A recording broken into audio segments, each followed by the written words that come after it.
बच्चों नमस्कार। आज हम प्रीपोजिशन के अंतर्गत बिटवीन और अमंग का प्रयोग पढ़ेंगे। बिटवीन और अमंग इन दोनों का अर्थ होता है कि बीच में, कि मध्य में।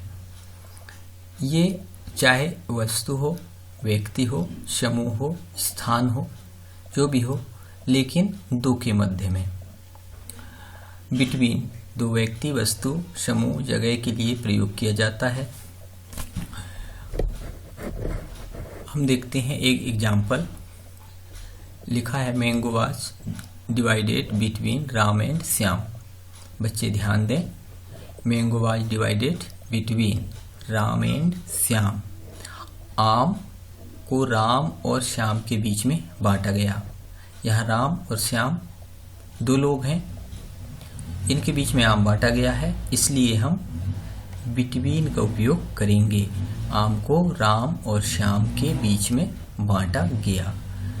दूसरा एग्जाम्पल देखते हैं हम। Sita is standing between Neha and Mona. Sita Neha और मोना के बीच में खड़ी हैं। यहाँ भी हम बिटवीन प्रीपोजिशन का ही उपयोग करेंगे, क्योंकि नेहा और मोना दो ही व्यक्ति यहाँ, इनके बीच में सीता खड़ी हैं। तो आप इस तरह से समझ गए होंगे कि बिटवीन का उपयोग सिर्फ दो के बीच में ही किया जाता है। दो व्यक्ति हो, दो वस्तु हो या दो स्थान हो, इनके बीच में ही हम बिटवीन का उपयोग करेंगे। अब आगे देखते हैं अमंग का प्रयोग। अमंग इसका अर्थ भी दो के बीच, इसका अर्थ भी बीच में या मध्य में होता है, लेकिन इसका प्रयोग दो या दो से अधिक व्यक्ति, वस्तु या स्थान के लिए प्रयोग होता है। कुछ एग्जाम्पलों से हम स्पष्ट करते हैं, जैसा sweets distributed among the children. मिठाई बच्चों के बीच में बांटी गई। अब चिल्ड्रन है, प्लूरल है यहाँ पर, तो एक से अधिक बच्चे हैं। अभी तक हम बिटवीन का प्रयोग किए थे जो दो के बीच में, लेकिन यहाँ चिल्ड्रन दो से अधिक हैं, इसलिए यहाँ पर अमंग का प्रयोग करेंगे हम कि मिठाई बच्चों के बीच में बांटी गई। इसी तरह सेकेंड एग्जाम्पल देखते हैं। Father divided his property among his sons. पिता अपनी संपत्ति पुत्रों के बीच में बांट दिया। यहाँ भी वही स्थिति है कि उसके दो से अधिक पुत्र हैं, उनके बीच में अपनी संपत्ति पिता ने बांटा, इसलिए यहाँ पर भी हम अमंग प्रीपोजिशन का उपयोग करेंगे। अगला एग्जाम्पल देखते हैं जो स्थान से संबंधित है।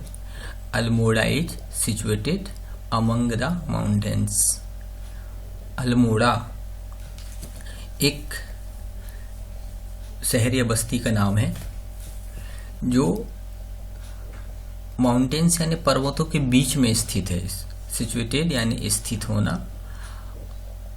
पर्वतों के बीच में है। वहाँ कोई एक या दो पर्वत नहीं है, लेकिन बल्कि अनेक पर्वत हैं, अनेक पहाड़ियाँ हैं, इसके बीच में ये स्थित है अल्मोड़ा, इसलिए यहाँ पर भी हम अमंग का प्रयोग करेंगे।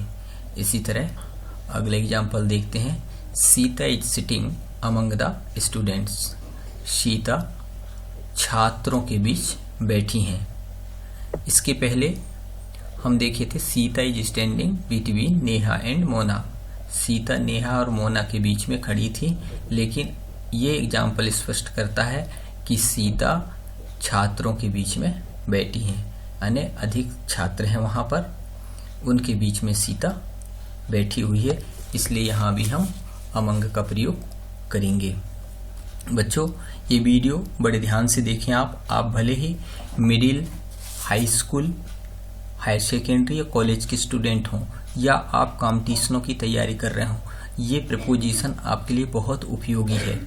ये बहुत से कंपटीशन एग्जामों में भी पूछा जाता है, इसलिए इनका प्रयोग हमको अच्छे से करना चाहिए, ध्यानपूर्वक करना चाहिए। ध्यानपूर्वक करने के लिए आपको मैं एक क्वेश्चन करता हूँ कि आप कितना ध्यानपूर्वक पढ़ते हैं। जो मेरा अनुभव मैं आपको बताता हूँ, आपको बोलूँ मैं कि आप 1 मिनट में बिना ए वाले, फिर से सुने, 1 मिनट में बिना ए वाले 50 शब्द लिखकर दिखाएं। तो आप कुछ लोग तो सोच में पड़ गए होंगे कि 1 मिनट में बिना ए वाले ऐसे कौन कौन से शब्द हो सकते हैं जिसको लिखें, पड़ गए होंगे सोच में आप। लेकिन आपको बताऊं मैं, इसका हल ये है कि हम जो गिनती पढ़ रहे हैं, हम वर्तमान में तो पहली से ही हम गिनती 1 2 3 पढ़ रहे हैं।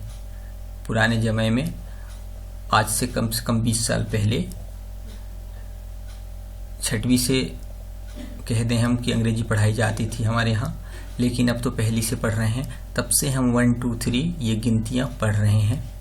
तो जो 1 2 3 गिनती है, ये 1 से लेकर 999 अर्थात 999 तक ये जो गिनतियाँ हैं 1 2 3 4 5 6, इसमें अगर हम शब्दों में लिखें इनको, तो कहीं पर भी ए लेटर नहीं है, ए अक्षर नहीं है।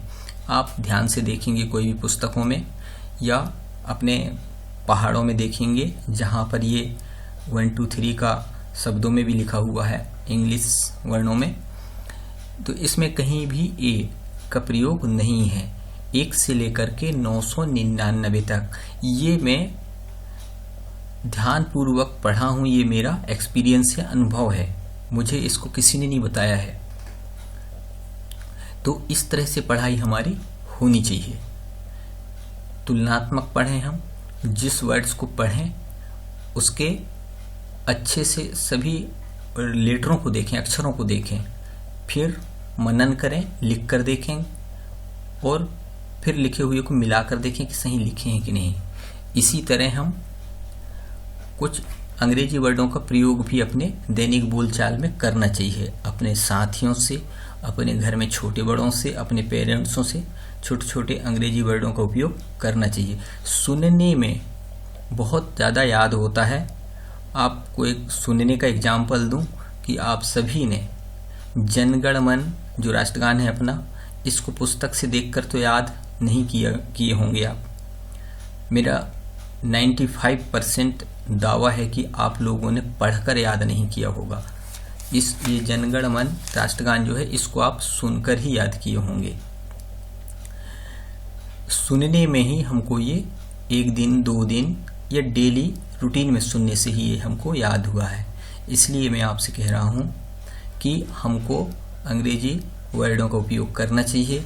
अपने किचन में एक किचन से संबंधित सामग्रियाँ हैं, उसकी लिस्ट चिपका देना चाहिए। अपने रीडिंग रूम में कुछ वर्ड्स जो दैनिक उपयोग के हैं वो चिपका देना चाहिए। अपने जहाँ पर बेडरूम है, बेड है, वहाँ पर कुछ चीज़ें चिपका देना चाहिए। हर समय हमको कहीं ना कहीं अपने घर में इंग्लिश वर्ड देखने को मिल जाए। इसलिए अंग्रेजी से हमको प्रेम करना चाहिए, इससे दूर नहीं भागना चाहिए। अगर आप दूर भागते रहेंगे तो अंग्रेजी शब्द विषय और कठिन होता जाएगा आपके लिए। ज़्यादा अच्छा रहेगा छोटी कक्षाओं के, छोटी क्लासों की बुक्स या पहाड़े वगैरह छोटी छोटी पुस्तकें आती हैं, उनके मीनिंग हमको रटना चाहिए और स्पेलिंग देखते हुए रटने चाहिए। तो बच्चों, ये वीडियो आपको कैसा लगा मुझे अवगत कराना। यदि आप नए हैं तो आपसे कहूँगा मैं कि हमको आप सब्सक्राइब कर लें। हमारा चैनल यूट्यूब पर चलता है ताकि ये वीडियो आपको सीरियली और समय पर मिल जाए, जिससे कि आपको पढ़ने में मदद मिले। ये वीडियो आप बार बार देखें और इससे संबंधित कुछ छोटे छोटे वाक्य बनाकर खुद प्रैक्टिस करें। थैंक्स।